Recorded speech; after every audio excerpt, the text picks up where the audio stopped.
Katrina Jordan and Michelle Fazio-Brunson, but Dr. Hailey's here. And so, I'm the mouthpiece today.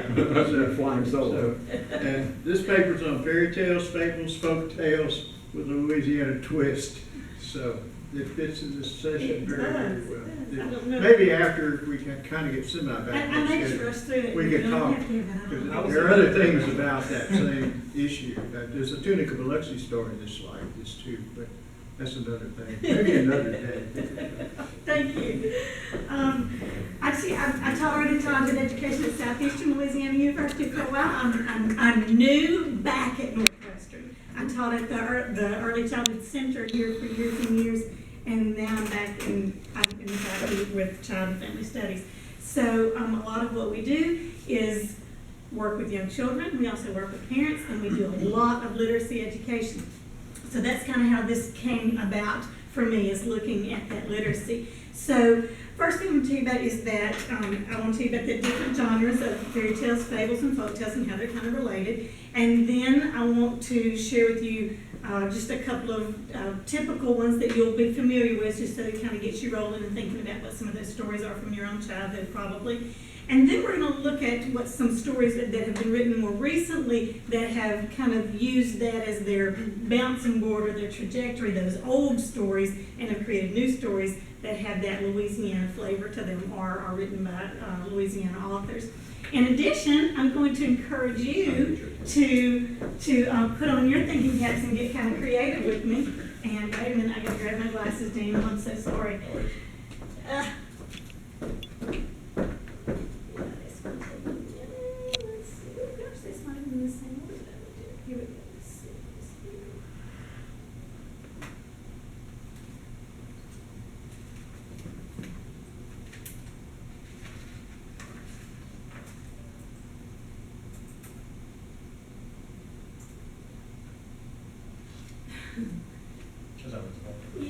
Yeah, that's okay. I can do this without that. It will just have to talk to try to remember things. It'll be okay. So fairy tales, as you may well imagine, always have magic in them. Oftentimes they have royalty, and oftentimes the magic is talking animals, which I'm telling you that because it's going to transcend down into those other type of stories. But oftentimes fairy tales were written for royal children, and so it's their culture that you're reading about. So you're going to have the castles and the servants and all those kinds of things. Playing with a golden ball. I mean, who does that except royalty, right?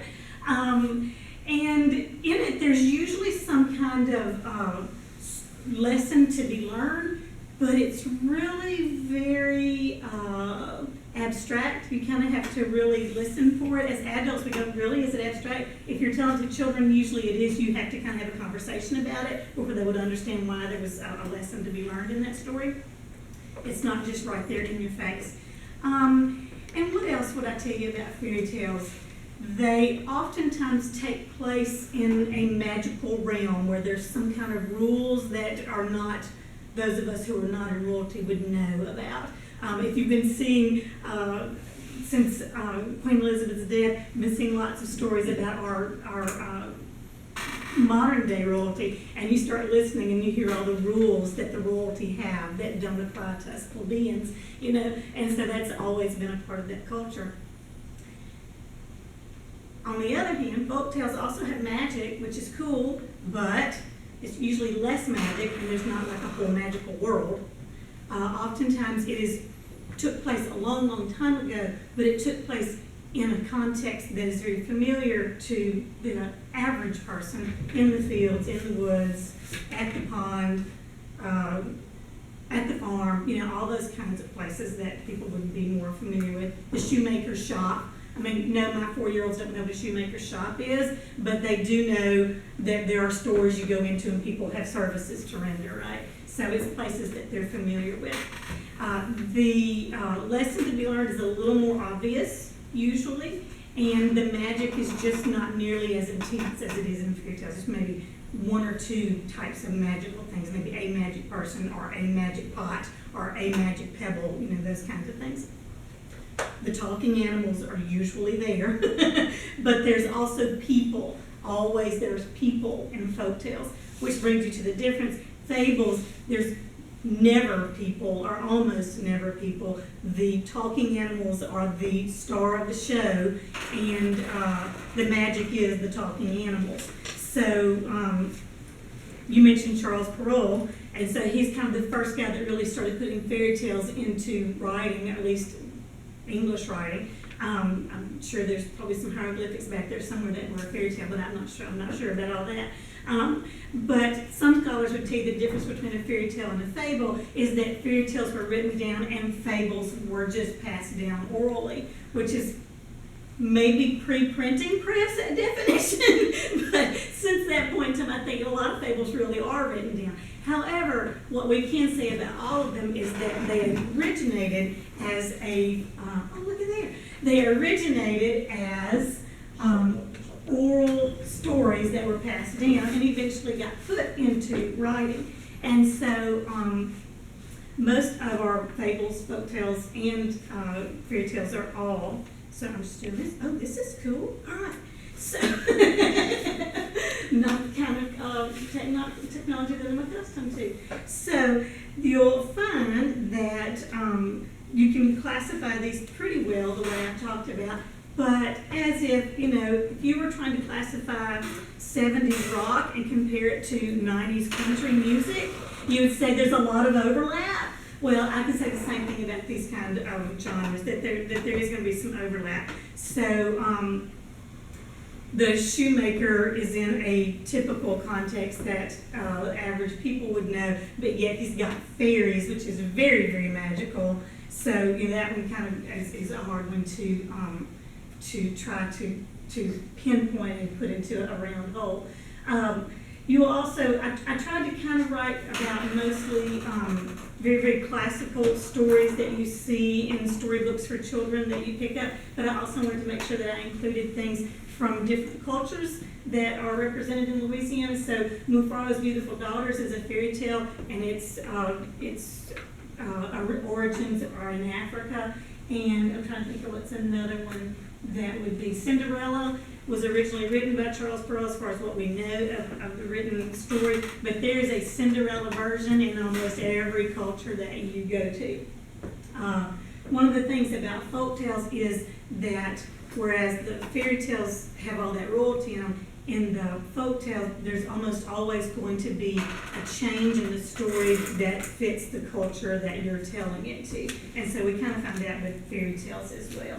So this is the part, I kind of went through this part, and that's just the boring text. So I'm going to go through more fun stuff here in just a minute. So when we talk about folk tales, we also get into some of those tall tales that are based on true historical characters. So George Washington and the cherry tree, and Paul Bunyan and the big ox, and those kind of things. So I don't know if you're familiar with Nat Love. He's a legendary African-American cowboy, and there are lots and lots of stories about his adventures, and he winds up just being able to do things that are super, super extraordinary, kind of like you hear about Paul Bunyan. So those stories come from lots of different cultures. I'm trying to see if there's any other one that I really want to tell you about. So the fisherman and his wife. How many of y'all remember that story from your childhood? Okay. So in this story, there is a man and a woman that live in very poor circumstances. The man goes to the water. He goes fishing. He doesn't catch anything much at all, but what he does catch is a talking fish.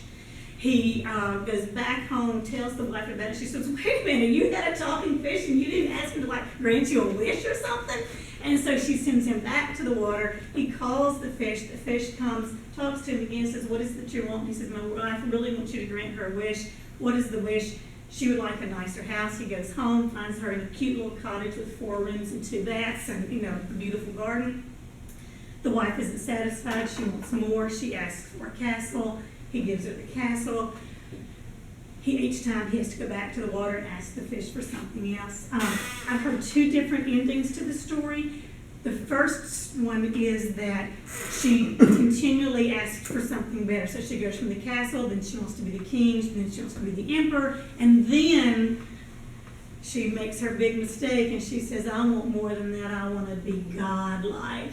And each time the man's going, this is not a good idea. I really don't like this idea at all. Why are you making me do this? And there's some impetus that makes it worth his while to go. So he goes back, he tells him, he says, okay, go back, see what you see this time. He goes back and they're back to their poor circumstances again. The other version of it is the wife asks for all these things, and it's kind of the story you've heard before where be careful what you ask for, because they wind up getting into a squabble, and she says something along, instead of like cursing him, basically she says something like, I wish you would grow a sausage on the end of your nose. Well, that was her final wish, and so then her husband has a sausage on the end of his nose. So there's different endings, but each one of them has something different to learn. Don't ask for too much, don't try to be more than what you are. Be careful who you compete with, or watch your words. So it can go different ways. But there's a new story out that I'm really excited about. So I'm going to kind of skip over that one if I can get to it. I do want to point out that one of the examples of fables that you may not always think about as the fable, which somebody else talked about, and I see the spider in the African stories, so that's a good example of a fable.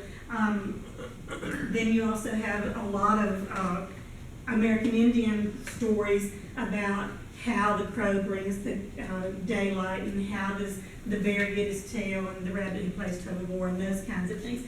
All of those stories that are how the something got its something, there's lots and lots of those. Those would also be considered fables. So when we start looking at our Louisiana twist, we've got some great stories. The Princess and the Frog, that's where the princess is playing with the golden ball out by the way on the frog comes in.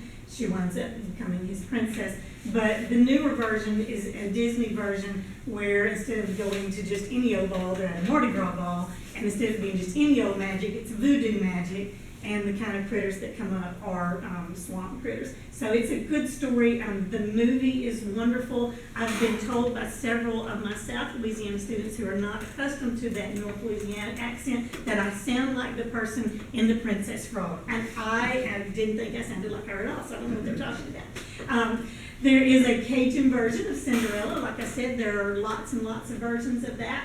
And so this one is by Sheila Collins. She brings in Mardi Gras and the natural world of Louisiana. Lots of good pictures in there of Louisiana, not just the swamps, but also meadows and those kinds of things. But the story is the same. The mistreated young lady that's coming of age, dreaming of going to the ball. And so it's a wonderful one. This one is the new one that I'm excited about. It's based on the fisherman and his wife. But in this one, of course, there's deep in the swamps of Louisiana. And I don't want to tell you too much about it, except if you've got grandkids, you need to go buy this book. It's a really good one that you'll enjoy. So then my friend Mike Artell has written several folk tales that are based on Louisiana critters. Mike came to this conference the last time it was live and presented with us. He's a good guy. And so he did Petite Rouge, which is a Cajun Little Red Riding Hood. And who else would make for a big bad wolf in South Louisiana except for a big bad alligator, right? So that's where we got that one. Then he also did Jacques and the Beanstalk, which I can't do a real Cajun accent. If you want to really, really do this story well, then pull in your best buddy that's got that really thick Cajun accent, because the dialect becomes really important in this story. And it even has a glossary at the end for those of us who don't know those Cajun terms to help us to learn what they mean. Everybody knows the story of the gingerbread man. Run, run as fast as you can. You can't catch me. I'm the gingerbread man. One of the characteristics of a folktale often is that it has some kind of line like that that's a recurring line that's said over and over in the story, which is really good as far as literacy and teaching young children to read. So in this one we've got a runaway vignette. So he's got magic sugar on him that allows him to run away from all the swamp creatures. And then Mike also did the three little Cajun pigs. Of course, they're cooking gumbo, and they're playing Zydeco music in this story. So I'm not sure who played the big bad wolf in that one. So all the stories with all the fables that we said, how does the mosquito, why does the mosquito buzz in people's ears and those kind of things. This is the Louisiana version of that. This is Boudreaux, the Louisiana mosquito. And it also, this one kind of reminds me of the Leo Lesage was buddies with Dr. Seuss, and he did, Where's My Mother? Do you remember this? Do you remember the story of the little bird that hatches in the nest without his mother, and he doesn't know what his mother looks like? He falls out of the nest, and he goes and asks all these different things where his mother is. Well, Boudreaux hatched during a hurricane, and so he got blown away from his mom, and so now he doesn't know what he's even supposed to eat. So he goes to all these different animals to find out what he's supposed to eat, and he has a big surprise in the end. Another one would be Why the Crawfish Lives in Mud. This is by Johnette Downing. Johnette does a lot of work around the state, going to different communities, reading her books and singing her songs. So you may have gotten an opportunity to visit with her. There's also Chicory and Roo, which is the Creole version of the town mouse and the country mouse. So it's a nice story to read because it celebrates people's differences, and even though they're different, they still have a lot of things that are alike and can respect and admire each other. La Pen Plays Possum as another Louisiana fable that really it's a compilation of a lot of stories, but there's I think 3 stories in there. All 3 of them, what I really like is that the animals use brains that will fall on their wings, so that's always a good thing to tell kids to do. So I want to end this with letting you kind of use your imagination a little bit, because I think, what you notice is that people just take the same story and reinvent it in their culture or in their context or in modern times or whatever. So you may have heard of fractured fairy tales or reimagined folk tales. So one example of that is the true story of the 3 little pigs, where a newspaper writer is interviewing the wolf and telling the story from his point of view, and he's definitely the victim in his version of the story. This is another one that's a Snow White. I read Snow White and Rose Red when I was little. This one is Snow and Scarlet, and I'm going to admit that I actually haven't read that one, but I did read about it, and it sounded pretty good, so I wanted to share that with you. But if you were going to create your own fairy tale based on your culture, or maybe even the culture of your family, think about what are some things that you could how could you use those stories and then base your own thing, make it your own twist. And so I gave you a couple of ideas here. You could swap one of the story elements. You could swap the setting out for a current setting. You could swap the characters out for your family members. You could swap it out, and like the story that I shared with you about the fisherman and his wife, you could change the ending of it so that it has a different lesson to be learned. You could also just have a story that takes a very unexpected turn. If you look at Harry Potter, it has like a whole lot of elements of fairy tales, but you have to remember that fairy tales are supposed to be very, very short. They should be bedtime stories, right? So Harry doesn't get to be classified as that. But one of the cool things they did, because they put it in modern times, and so you've got magic elevators and magic cars and magic trains and things from current times that have that magical ability. So I know when my son was young, we traveled a lot, and so we told family stories. And one of my recurring items that I had as my magic was that I had a magical purse, and anything that I wanted to imagine, I could pull out of my purse. So that was kind of a modern day twist on an ending for us as a family. Another thing you might want to do is take whatever your profession is and kind of use your profession to think about the fairy tale. So for example, if you're a psychologist or you're in family services in some way, try to diagnose the character's issues and tell the story from that point of view. That would be kind of a funny thing to do. And then the last one is kind of doing what the true story of the 3 little pigs did, is pretend that you're a newspaper reporter and you saw that event, but you saw it from a different perspective. You saw Jack and the Beanstalk from the giant's perspective, or maybe you saw it from the goose that laid the golden eggs perspective. Benjamin Franklin is a real person, but sometimes he's kind of raised up in folklore history and can kind of do things that are amazing. And so one of the really cool stories that I read not too long ago is that Benjamin Franklin's life from the perspective of the mouse that lived in his house. So, just telling it from a different perspective, and maybe even using that objective terminology that a newspaper would write, a writer would use, the alleged victim and the suspected perpetrator in a fairy tale.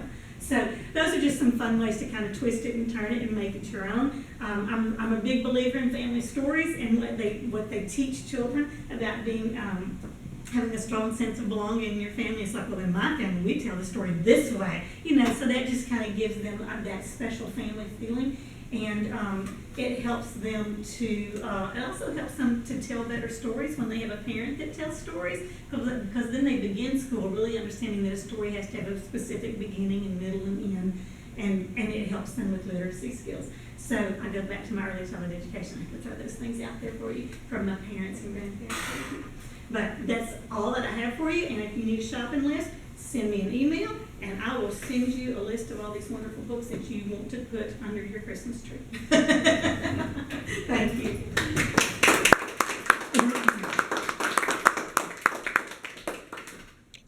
I guess we're doing okay for time. I don't think anybody else comes to this room, so we've got a little time. All right, well, I had a question for you, Dr. Gregory. Yeah. You were talking about the woman in black jumping on the guy's horse, and when he got to you, said the barrier she jumped off. So tell us about that. There's in those stories typically there is some kind of barrier that ghosts can't cross. In a lot of traditional stories, there'll be a barrier. In American Indian stories, there's a barrier that stops magic. It can be a place, it can be a thing, but there'll be a break that will stop something from happening. And so usually it's a stream, and so even in your stories a while ago, the Creole stories, the stream frequently is a barrier. You crossed it twice, same idea. There's a lot of similarities to some of these Indo-Hispanic stories here. Remind me of a lot of them may have Choctaw, Muskogean derivatives too. There may be an Indian version of the Lady in Black, but not quite that I know of. But anyway, the barriers show up in a lot of stories. And so it may be a mountain that they can't cross, maybe a river they can't cross, but something will break it. And so in Louisiana, traditional Louisiana French culture, the rivers frequently are the barrier. A traiteur can't treat across a river. But if there's not a river between you and the traiteur, you can call him up on the phone and he can treat you. Oh. The barrier breaks the magic some kind of way. Yeah, so. Yes, ma'am. Yeah, in some of your stories where the woman was stopping the man in some way, I also saw a theme of somebody being uppity or acting out. Pride. Yeah. So pride would that correlate with those cultures? Yeah. Big at least in Mexican American culture, most Spanish culture, the word is orgullo, and people frequently say, there's no pride in that. So people have a great vested interest in pride, especially men. So men are very, very touchy about pride. They're very proud of themselves. And so I heard one story about a fight. It's a man's story. And two men are standing there with double bit axes about to have at one another. And so this very strong man stepped in between them, caught the axes, and they couldn't chop. And he told them, no hay orgullo en eso. There's no pride in that. And they dropped the axes. And so pride is a very special part of that. And being too proudful, too pushy, you get your comeuppance. And that's, the Maldojo does that. So both the gender and the pride happen at the same right, time. Yeah. And same thing's true of the horses. And the horses are all connected to machismo and dominance. And, well, there's a story about that I won't tell. Men sometimes draw an analogy between women and horses. They're a thing you have to control. Women are not in control of themselves, and women's sexuality may get loose. So men are very careful to make sure she stays in her place. And it's very strong. Machismo is all involved in that, all the way back into Latin America. Latin American culture is very strong. And so men control women, they think. But then there's always a lady in black, and there's always the Maldojo, so not really. So there's balance. I had a question I was going to ask you guys about La Mariage. It ran out of my mind somewhere trying to figure out what to do about pride. But there's some of these same elements are in Creole stories. horses pop up, and, all over and over and over, and you know, talking about leg ride, sometimes, you know, the spirits will ride people, they'll jump on their back, and I think I thought about that when I heard the story about the lady in black jumping on the back of the horse, because sometimes when you're possessed in voodoo, the spirit rides you down. And so you know you're possessed as you get out of this body into that, so the spirits will come and ride on people. And it's the same idea. Same elements are involved in all of that. In American Indian stories, you hear some of the same things. In Tunica Biloxi, there's a story about the woman who married a snake.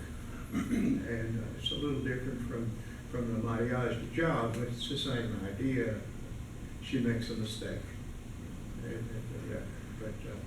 So there you could argue, well, they just brought into the French story or the Creole story. So these stories do, like Dr. Hailey was saying, these stories get exchangeable and mixed up. But it's been a great session. Thank you all. It's been fun. Glad to be here. So I guess we're almost out of here. At the risk of sounding obvious, there are a lot of, this goes back to mine and Bruce's background in biblical studies, but there's a lot of folkloric elements in the Hebrew Bible. Oh, Even the absolutely. tradition Bible. Oh, I mean, yeah. it's loaded up with it. Yeah. The story of Moses, I mean, most of the biblical scholars, reputable biblical scholars are not charlatans.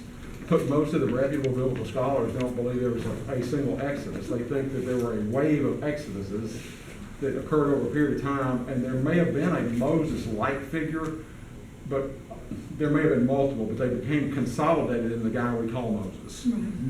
So there's probably a grain of truth at the center of that story, because it's more legendary than anything else. But when he parts the Red Sea, you've got some, you know, supernatural elements going on, but that point to kind of folkloric elements there too. When he holds the staff up in the sky so that, you know, the Israelites will win the battle, you know, stopping the turning of the sun, you know, when it's actually the earth that's doing the rotating. Of course, that's a pre-scientific mind, so they wouldn't have known that. You know, but that being said, I mean, you've got, again, these elements of his being able to call upon these supernatural forces to effect the will of the ultimate supernatural force, you see. So it's got a lot of that. And that's just the most obvious example. Thank y'all. And I guess the river was the barrier again in that one too, but